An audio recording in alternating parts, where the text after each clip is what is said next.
So thanks everybody. I jokingly titled my talk, we're from the CTSA and we're here to help. But I hope that's not really a joke, right? I hope you appreciate, after Steve Korn's talk from yesterday, that the NIH really wants you guys to succeed. Not only in really being passionate about bringing new investigators, giving them K awards, running courses like this that help foster projects at an early stage and build a community and clinical trialists for the future. This is really, it's a great course. I've enjoyed being here and I hope it's been useful for you.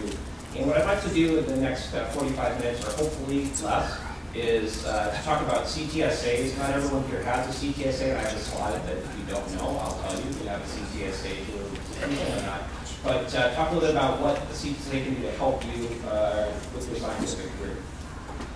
So here's my disclosures. They're really not relevant to this talk except at the end. I should point out that NCATS is this organization that funds the CTSAs, and our continuing renewal should be funded, but we haven't gotten us a grant award yet. So at this minute, we don't have NCATS funding, but I hope you'll be here like any second that we got the grant award.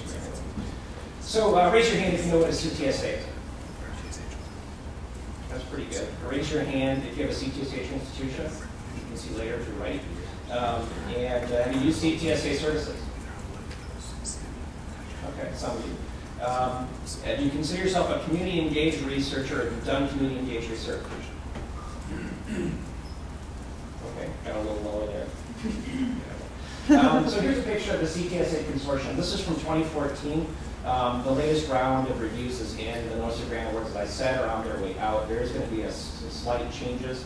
At least one new institution is going to join, which means that I think at least one's going to fall out. There's only so much money set aside for this program. But that's the regional map, and here's the slide I promised you. So you can just take a peek there and look and see if you have one at your institution or not. So I'll make the point that if you were in the no column, some of you are from Canada, I don't think we fund any Canadian institutions by law, but your organization may have some of these similar services, and so this may not be a complete waste of your time. And so Andrea is in my group, and she was pointing out today it's what they call CTSI at Michigan State, which I don't know anything about, but I presume is very similar in that it may provide some of the similar services that I'm going to talk about that many CTSAs provide. And I also point out some awards have bigger budgets than others, and as the first organizations got funded, they had very large budgets, and then as the time went on, they realized they had cut very deeply into the pool of available money for CTSAs. And so some of the later funded, they're number 42 at Cincinnati out of 62 sites. Our budget was substantially smaller. And so what you find is that at most institutions, there's a very large institutional commitment from every part of the academic health center. So a lot of the money is local, and then that's supplemented by NIH money to try and form an environment that's meant to foster research. What I'm going to do for the rest of this talk is kind of walk you through the history of the CTSA program because it's relevant to help you understand how it developed and what it can do. I'm going to try and mention some of the core services that most places offer that you can see how might be helpful to you. So, before the CTSA program, there was the GCRCs, the General Clinical Research Center, and these were an NIH funding program that provided resources and infrastructure basically to clinical trial units. So what that amounted to was an inpatient or outpatient unit that had specialized nursing and staff. And then really if you have an institution, you provide a grant and say, I'm going to have the GCRC pay for the nursing services, for the pharmacokinetics, for the lab draws, and you could do all the research within that unit and actually have a much lower budget for your grant submission because the funding came internally. And that was very successful. This went on for many, many years. In 1960, there was 5 of them. By 1969, there were 93. So there was an internal review process that you would use to get that funding before you put your grant in. But it was very useful, very good program. It was meant to simulate the clinical center at NIH, and they also had research fellowships and special educational programs, so some of which helped me when I was a new faculty member. But I think what the NIH realized is that there's a lot to the whole spectrum of research, and that a fundable unit within a medical center only can cover so much of it. So, you know, I'm sure you've heard I think there's like T12 levels of research now for people that like to write white papers about this. But, you know, really the fundable units were very good for phase 1 trials where you do a lot of pharmacokinetics. phase 2 intensive inpatient trials. They can be used for, they often have procedural components, so like cardiology trials where they're doing CADs could be done in a research, for research purposes in a research unit. And so T1 and maybe T2, but it didn't cover T3, didn't cover T4, it didn't have much role for the basic science and the kind of translational work. And so the NIH took a step back and said, why don't we try and really serve the intent, which is to foster great research across the spectrum. And they created the CTSA program. CTSA stands for Clinical and Translational Science Award. It was launched in 2006 and ultimately has funded now 62 academic medical centers in 31 states with the mission accelerating discoveries toward better health. Unless they changed it, actually I didn't recheck the website to see if they've changed it. Designed to strengthen and support the entire spectrum of translational research from scientific discovery to improve patient care, funded by NCAPS. So the original charge was to create an academic home for clinical and translational research, and really to have these research cores, like a toolbox that would help you have a great environment to foster a research program, that help you carry out your research, and with a very specific mission, really to delve a little deeper into the community. As well as a training mission, to train the scientific workforce for translational sciences.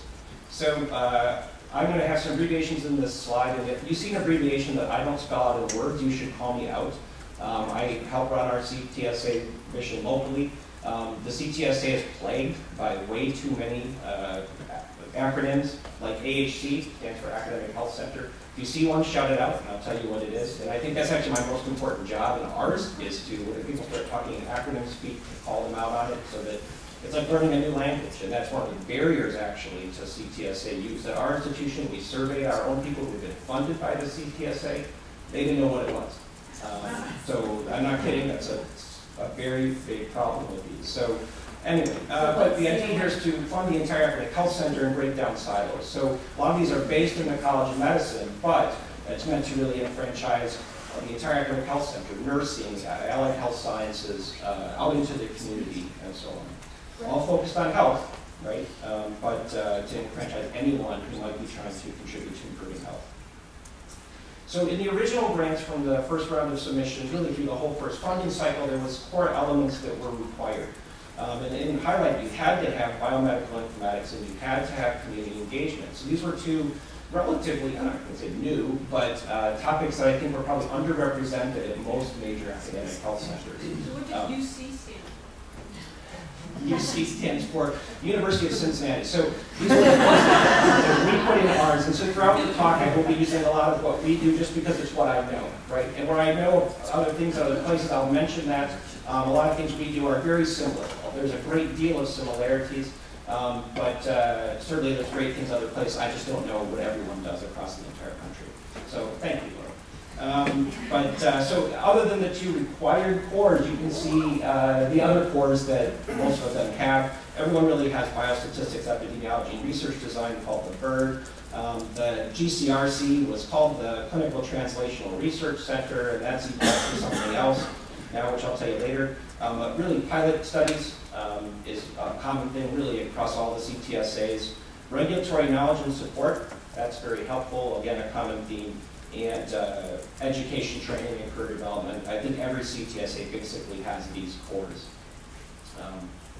Then some things that are other cores, that are other centers that I know of that are not at ours include child health, drug discovery, evaluation is a common element, that's actually at all of them. Studios, which I'll say a few words about, and for some places comparative effectiveness. Obviously that's a hot topic within the research world. So then some changes came around 2012, 2013. The NIH commissioned the Institute of Medicine to have a committee to evaluate the CTSA program. And they put out a report in 2013, which then led to some changes within the program. During this time, some of the first funded sites were successful in getting their second round of funding, and some of the biggest medical centers in our country are the ones in that first round. But others, like ours, were sort of right at that borderline. And so frankly, as you see, we just sat dormant for an entire year. We had sort of continuation funding where some changes happened. And so Petra Kaufman, our very own Petra Kaufman, a neurologist, a very good one, moved to take on the directorship of the CTSA program, which I think is a good thing for the neurosciences. And then after that transition happened, which took a while, then there was a delay while they wrote the RFA for the next round. So for a restructuring of how the CTSAs are going to look, that RFA came out in the fall. Applications were due over January 15. That is not a fun way to spend your holiday break, writing a continuing renewal, but that's what we did. And then the list just came out, like I said. So let's talk about some of the CTSA functions that will be available to you for people that have them, and then I'll talk about some of the changes that occurred because of this process. Does this make sense? All right. So one of the common elements that I think every CTSA has is research consultation. They'll often have someone who's like a navigator who will take your request and try to understand who you are, what you do, and how, as a first pass, how can we help you? And so, for example, I'll show you our website in a second. As just most places have a well-developed website that will lead you to a portal where you'll fill in some basic information that helps you access some of those cores that we talked about, some of those key services that might be very helpful to you. Things like getting to the biostatistician to help you design a trial, help with biostatistics, do research design, or access to the REDCap database, which has its strengths and its weaknesses, or data warehousing, mentorship, and community engagement. Here's just a picture of our site. You can see that to make life more confusing, it's the CTSA program, but every other site in the country, including us, found some other acronym that sounds a little bit like CTSA, but not really CTSA. Ours is called the CTSP, the Center for Clinical and Translational Science and Training. And you can see on our website, we have on the left buttons there, research services, which is a way to ask for help. Funding opportunities, again, very common. People try to use this site as a portal to look for grants, both internal and external, based on keyword searches. And then find a collaborator. I think these are all, most places try to have a database of people at that institution. Irrelevant to your question, how do you find collaborators? You could go to, at least internally, go to this website, and our place has, for each faculty, some keywords, things they're interested in that might help you find someone who's interested in the same topic or a skill that you need within your institution. And you can see there's a member login. Most places require that you join up and be a member of the CTSA in order to access those services, and that's just a way to help enfranchise you, to bring you into the fold, and then to help track what you're doing so that people can really see, are we helping you? Are you succeeding in what you're doing? So once you make a service request, you can see on our website there are these buttons which are not properly centered, which this is a English read on our website, so I'm angry about that. We'll fix that link back. But you can see all the things that you can sign up for at our place. So getting a consultation using REDCap, data management, statistics, study design, community engagement, education, and mentorship. EMR, what that middle one's supposed to say, we have a way of accessing the EMR data that we're working on, and then regulatory support. So another common element is what I'll call studios. And so there's different ways to do this. One is to bring others around you. And I think really, to me, the best example in the country is Vanderbilt. They have just a really terrific studio program where they take a lot of time to figure out not only what someone says they want, but what they think would be really helpful. And they created a meeting where basically all the people that could be relevant to an investigator are brought into a room to work with that investigator. And having just heard about it once, it sounded like a terrific thing, and I know it's been very successful. We do something that is a little different. We have what we call an integration committee, and we bring people who are promising researchers before, essentially the CTSA leadership, and we've got a committee of other senior research leaders across the institution, and we just talk to them. It's a closed-door session. We'll ask what they want to bring their boss or not, because they may not want to, and then we're really their advocate and try and find ways to help them. Because with people that know a lot of people across the institution, we can then get them connected to other people, in a sense, sort of like being a matchmaker. So those are, I think, the common ways that help to build those bridges, right? Dan, I'm going to talk about team science, and I told you that's a big theme going forward. So community engagement is really important. So we started off with a talk from a patient group leader, a patient advocate, talking about how helpful it is to have the community involved. And certainly the CTSAs were a big formal push towards that. The practice was required was telling you something important. The government thinks it's really important to engage the community, and you should take that to heart. No matter what you're doing, it will not hurt to bring someone into your project from the community, and you'll probably find it very helpful. And really, the mission of the NIH is to improve the health of the community. There's no better way than to engage them. As just a point, most of your centers are not-for-profit hospitals, and so there's a federal law. You have a duty to show community outreach and benefit. And so this is one way to mutually serve your science and also to meet this requirement for your academic health system. So I won't talk about this a great deal other than to say that it's really difficult to do true community-engaged, community participatory research. You have to have a true partnership. Projects tend to take a long time to develop because you have to build that partnership and that trust and not be as academically productive. It's hard to get papers out of a community-based project, sort of like Leslie mentioned for her K. But there's a big push at most places to really recognize the difficulty of this work and have it count very significantly towards academic promotion and tenure. So keep that in mind.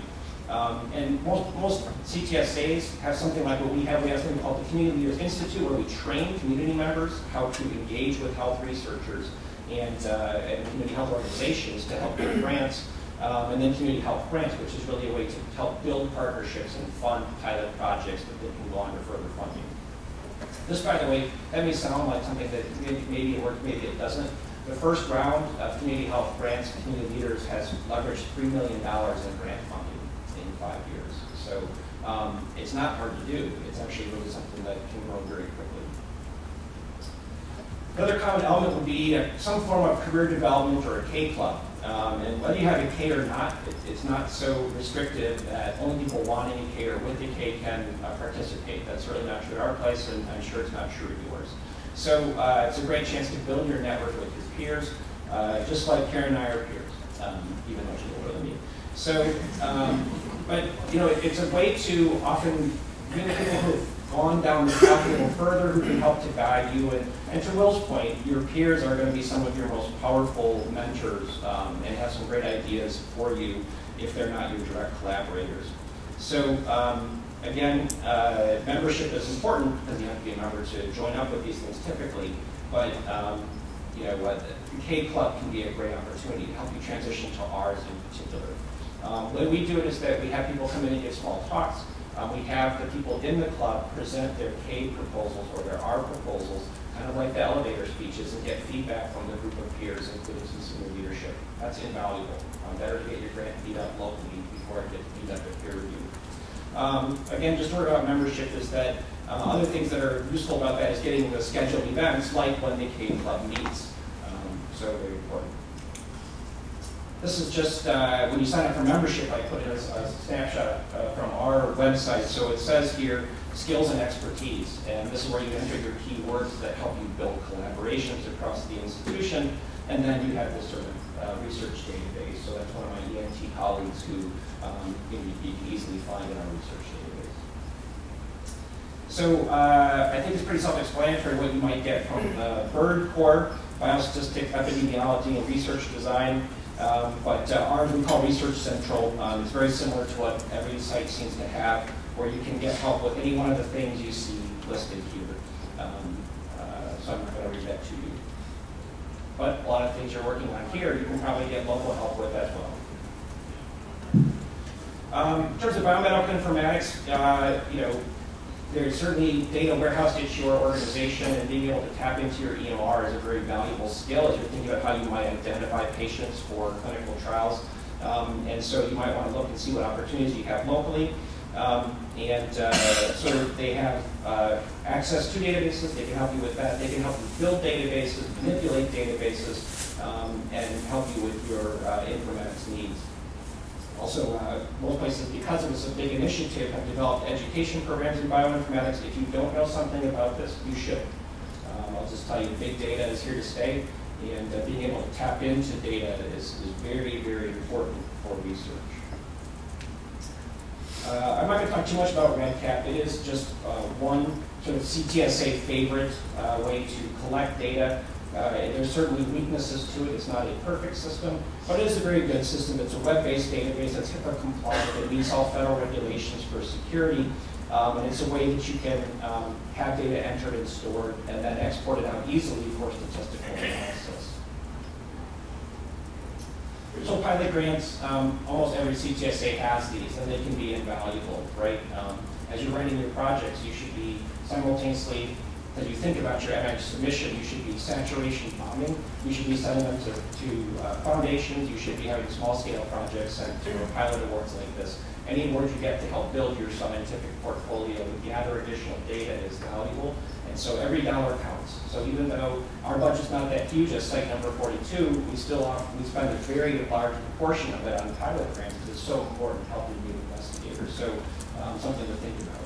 And often themes that help develop projects that your institution cares about. So for example, we have funded projects that were very specifically trying to build collaborations between our adult hospital and our children's hospital.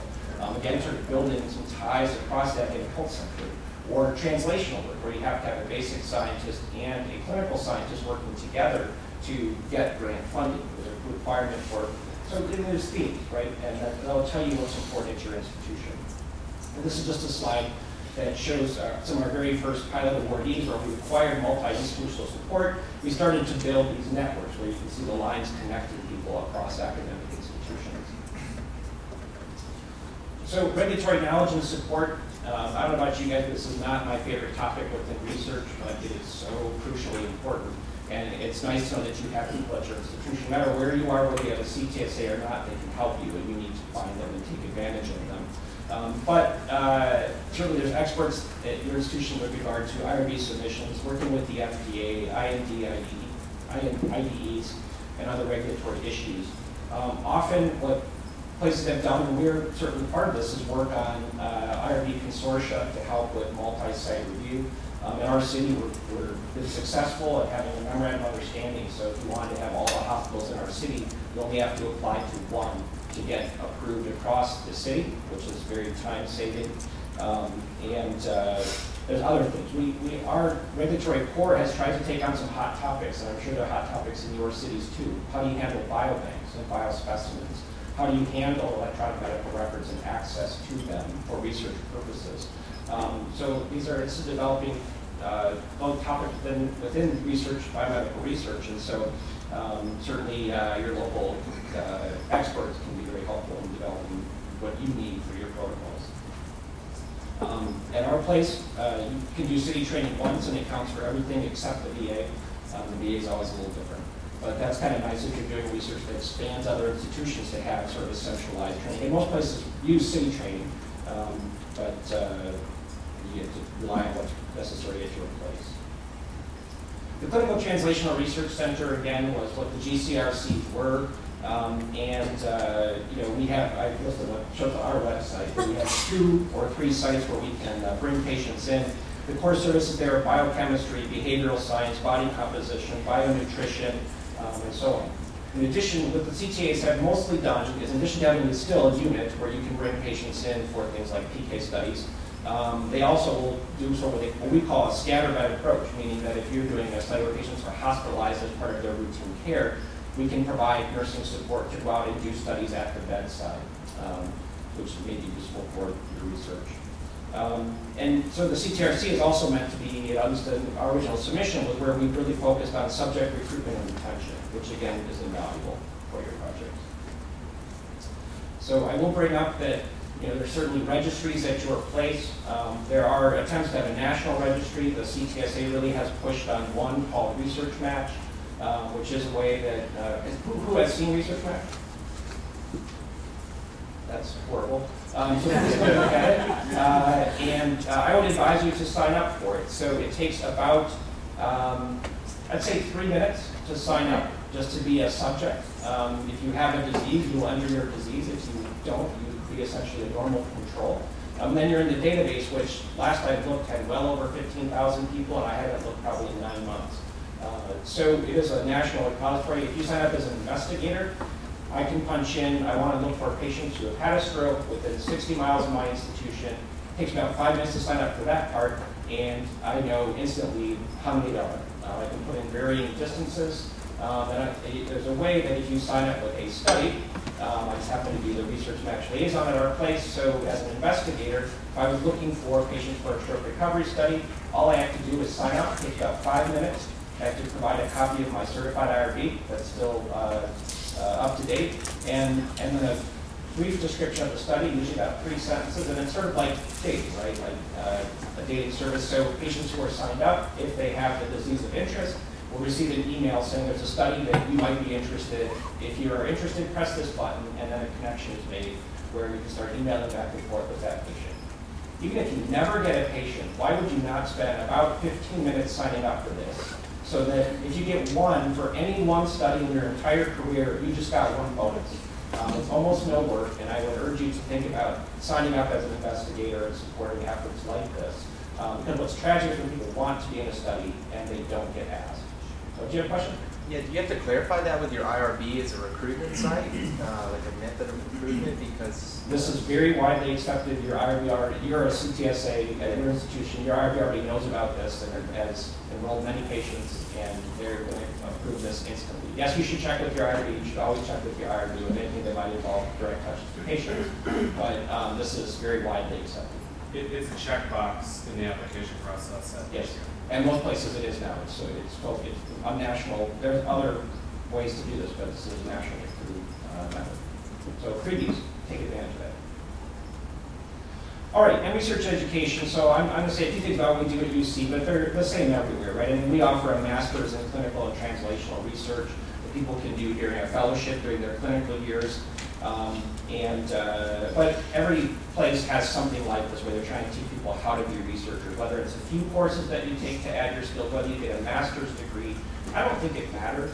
Having a degree is just one more thing you can put on your CV. But the key thing is what I tried to say at the end of it is you need to be an expert in research, right, in all things research. And taking classes is one way to do it, to gain some extra knowledge and expertise. This course is great, but it's not the same as a full class. So think about doing that. A lot of places like ours has a web-based program as well. So we realize that people have day jobs and they can't go to class all day. But certainly do what you can to consider getting research education. It's important for the next generation, right? Our students and our fellows and trainees need to know about this.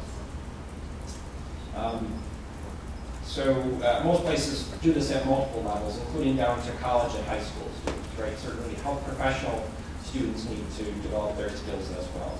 And most places have a CTSA grand rounds of some kind. Ours is about every 2 months and tries to bring in a couple speakers on a particular topic, like focused on, say, ethics, or 2 months later on regulatory issues.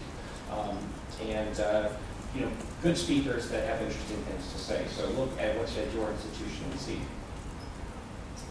For career development, again, there's always ways to try and get K-23 or other career development awards, clubs like that. KL2 program was mentioned yesterday. It's kind of a pre-K or pre-R pathway. Certainly if your institution has this and you're eligible and you're interested, you should apply for it. Ours requires 2 years of funding through the CTSA and requires that each department be prepared to fund a 3rd year of funding. Like 7% protected time, which is invaluable if you're thinking about, for example, bringing your project to completion and submitting it to the NIH for a clinical trial. As Steve mentioned yesterday, the K-12, I actually changed my slides and put what he said for groups that need special help. I thought that was kind of humorous. So he mentioned pediatric neurology and neurosurgery, but in our place, we have a K-12 purely developed to women, building interdisciplinary research careers in women's health. So look at your institution. You don't know if you might be eligible for K-12 funding. All right, so I want to say a few words about what's new and coming in the CTSA program. And I think we can take some hints at what the NIH is interested in from looking at what the changes were. So one thing is that the main award and the KL2 are uncoupled for funding. So for example, we submitted a resubmission for both. And it's possible they would fund our main award, but not our KL2. So if you're a KL2 scholar or you're interested in being a KL2 scholar, just check and find out if you're still being funded for that. So here's the themes that we took out of the RFA. So the themes we thought were to eliminate roadblocks to research success, which was a very consistent theme from before, team science and a multidisciplinary approach. And I'm going to have a few slides about this in a second. Engaging the clinical enterprise and the community more effectively.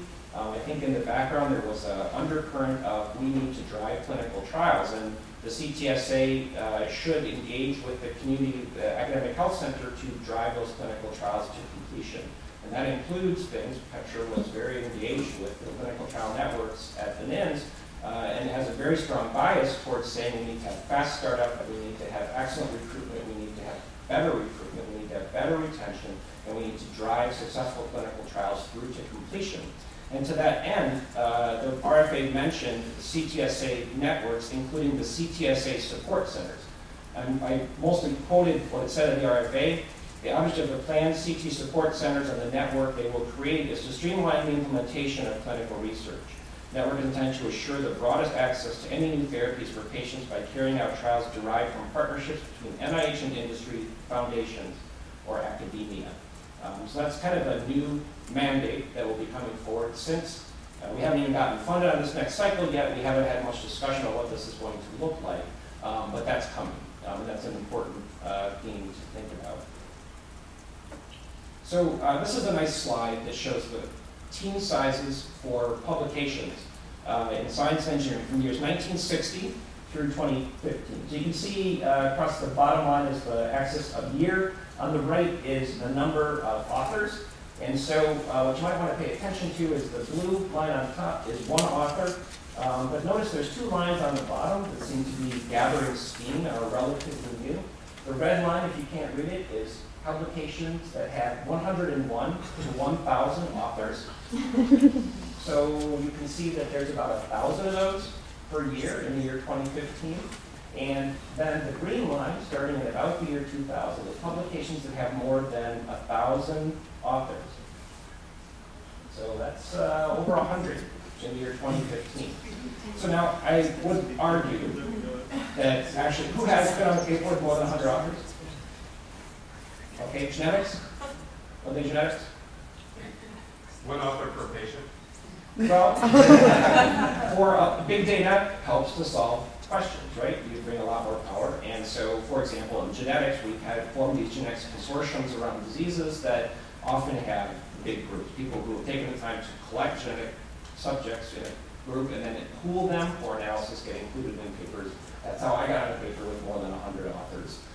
But I think what you're getting at here, what I want you to take away is that this is team science, right? And only by people cooperating to say, hey, I can keep my 100 patients and try and do a genetic analysis and be first author, but that's not going to solve the problem of understanding the genetic basis of a disease. Only if we all work together can we have the power to do that. And that's being recognized in publications, it's being recognized in grant submissions and funding opportunities. To that end, you can see that the National Research Council published a book just this past year, I believe, called Enhancing the Effectiveness of Team Science. It's something you're going to hear a lot about. In the RFA for the CTSA renewal, the words team science appeared over 120 times. Now, I'm not the brightest guy, but we took that as a real signal that they wanted something about team science in our CTSA report. And what about team science? Well, I don't think you can probably read this very well from the back, but this is the table of contents from that book, and it talks about things like preparing yourself for team science, starting to think about it, building a research team, developing trust, developing a shared vision, communicating about science, sharing recognition and credit, handling conflict, team dynamics. So these are things that are going to be crucial. And when we talked about that you want to have a team for your project, right, that you can bring more strength by having different skill sets brought together. How will that look? So this is a slide that we put for our institution, but I think everyone's thinking the same question. So you could really attack this at multiple levels. You could, at the least, increase the number of investigators working together and declare victory. That's the easiest option on top. And as you go down the bottom there, the goal to increase the effectiveness of existing teams, that would be a little more work, right? Or to create effective teams across your academic health center, or to develop a whole science or translational science institutional research strategy. The RFA suggests not only should you have more team science, but you should learn how to do science better within your institution and share that across the CTSA network. So that's probably for everybody the big goal at the bottom. Obviously, that's a little harder to do. It sounds obvious. You probably didn't get this far in life if you don't know how to work well with others. But there really is some science to how to build and run effective teams. And I don't claim to be an expert in it, but I think you're going to hear a lot about it in the years to come. So I just wanted to make that part of this talk and part of our discussion. So just to show you, this is the part I really hate about CTSAs. So with the RFA, they had the sections for how we wrote it with a bunch of names for the different sections. It's like learning a new language. So the sections of the grant were the translational research base, which includes bioinformatics, a mandatory section on collaboration and team science, a section on community engagement. So I think that's good. That shows that the commitment to community engagement is still present in the CTSA network. And then quality and efficiency, right? You should take that as a buzzword for thinking about your trials and future work at your institution. The next section was research expertise and methods, which includes translational workforce development, BIRD, so biostatistics, epidemiology, and research design, regulatory knowledge and support. Then there's research implementation and participation, which includes the pilot translational and clinical studies program, integrating special populations, and then participant and clinical interactions. And within this is really still the unit, right? Like the CTRCs from before. And lastly, network resources, multi-site study support. Again, the CTSA will be a vehicle by which large-scale trials are carried out in the same way that the NET and StrokeNet are going to be enfranchised to have faster completion of clinical trials in different diseases. Recruitment of research participants, and then you are allowed to put in optional modules. So, I just wanted you to hear that. So, against terminology, right? Here's my take, and I'll sum up, and then I'm happy to have a discussion, and I hope this is useful for you. So, what is good about the CTSA program, this is my opinion only, is that it provides infrastructure for research, provides resources, and provides guidance. It's really meant to be for you to help you succeed, to help you connect, to break down silos that exist at your institution, to improve the efficiency of research. And again, I'll throw out, if you get one patient through research match, you just got more efficient for almost no effort. It could provide pilot grant awards or KL2 funding, research education, to some extent career development, and then help build networks. The bad is that it's sometimes hard to access. Again, if this whole separate language is really painful. I'm hoping it will just, over time, maybe become vernacular, but it's not. I wish we could do that better. And even, with the structure, it's very complicated. As much as we're trying to be user-friendly at our place, I think we fail more often than we succeed. Having the cores was thought to actually create silos. That was part of the Institute of Medicine report, and that's why the structure changed to some extent. All CTSAs were not created equal. I'm a little bitter. We're number 42. Sites numbers 1 through 10 got big budgets. Ours is much smaller, but you get what you get. It's better to have some than none. I don't think, as much as this was meant to be a culture-changing program, I don't know that we quite succeeded, but cultures never changed quickly. So I consider CTSAs, if you have access to it or something similar, to be a tool in your toolkit. And I would ask you to go and think about whether they can help you at your institution. I would say, again, be mindful about getting research education and skills. And in this case now, team science is going to be something that if it's such a big theme, you may have an advantage to show that you've taken the time to think about it and to get some training in it that might become something that makes you favorably viewed by a research panel in the future, review panel.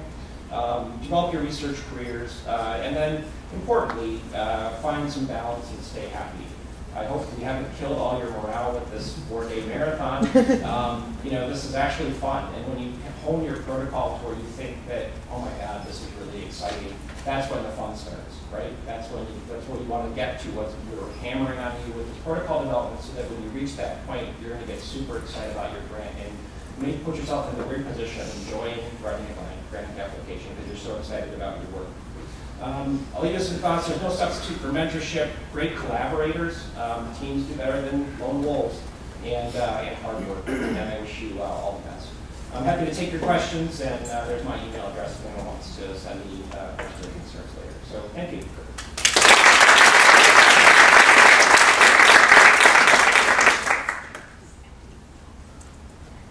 My voice carries pretty. Yeah, go for it.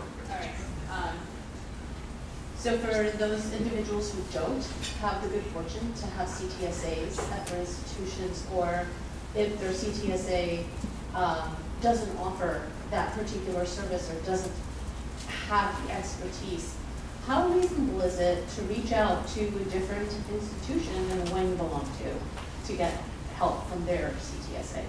It is absolutely not unreasonable to ask. I know that in our place we have at least 10 other institution people who have signed up to be members of our organization, and maybe that they just want to look and see what's going on in our place, or maybe asking for stuff. As one of the leaders of our grant, I would say that obviously we have a duty with limited resources to spend it institutionally, but if there's some collaboration with members of our organization, I think we'd be interested in supporting that.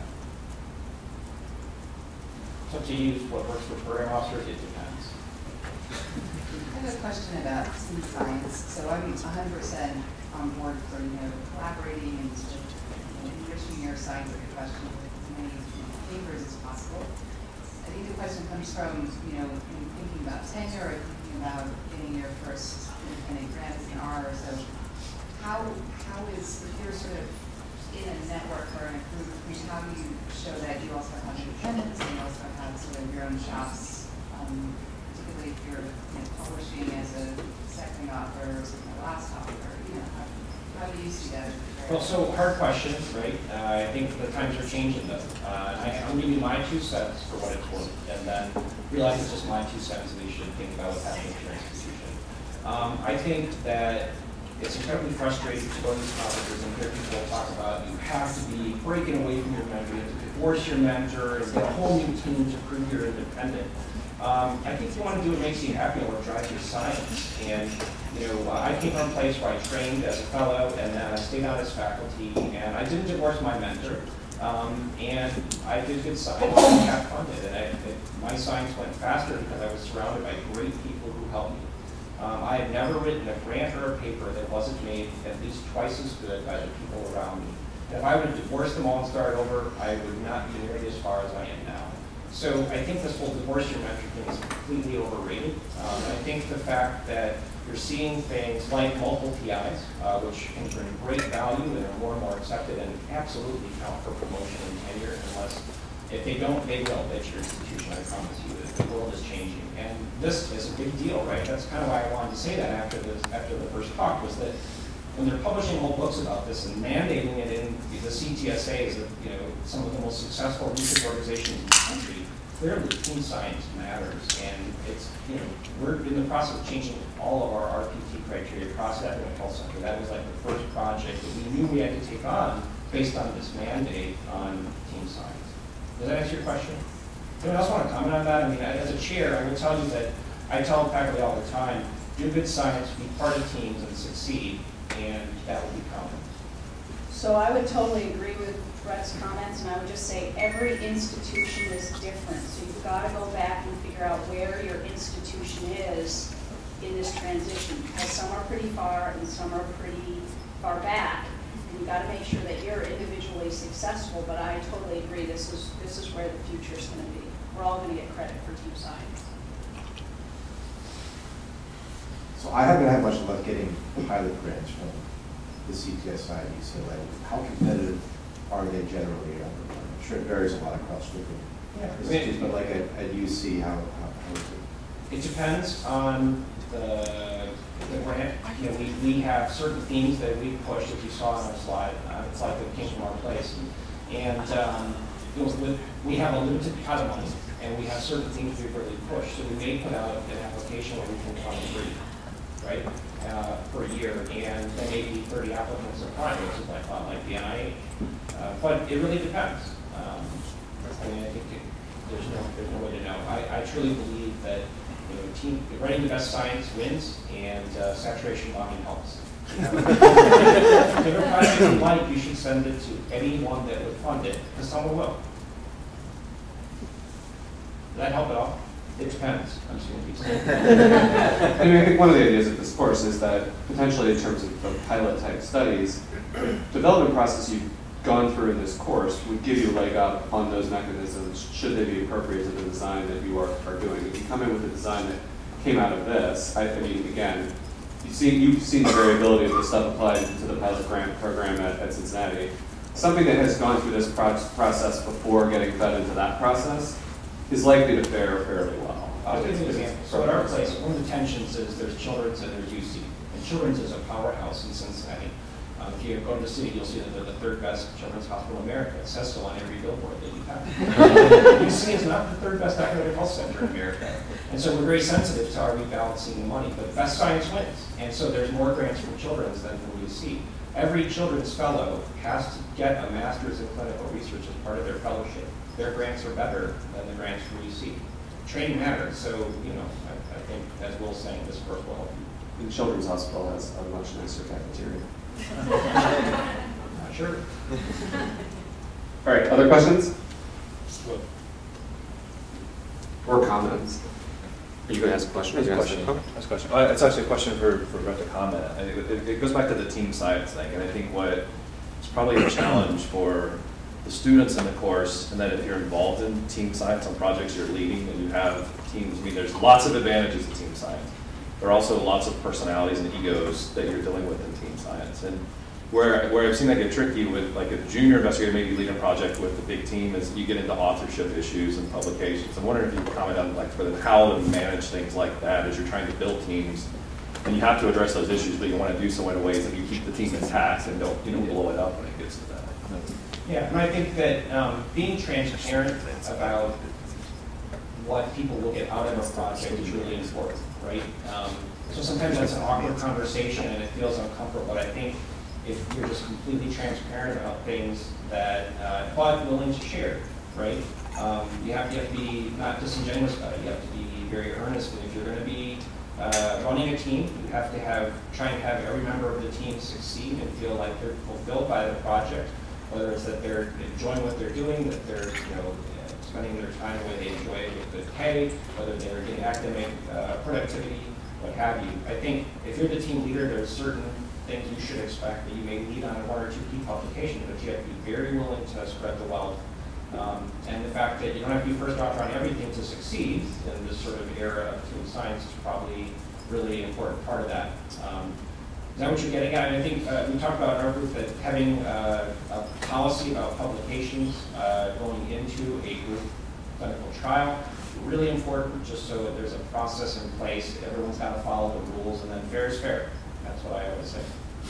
The other thing I would add is that there are formal training programs in how to get the skill set to lead a team. And so this is a new component of career development. If you are in group science and you ultimately want to be a leader in group science, it's just another skill set like everything else you've learned. So look for those at your institution, managing a team or leading a team, and you can get extra training in that, and it becomes much, much more comfortable. Any other comments or?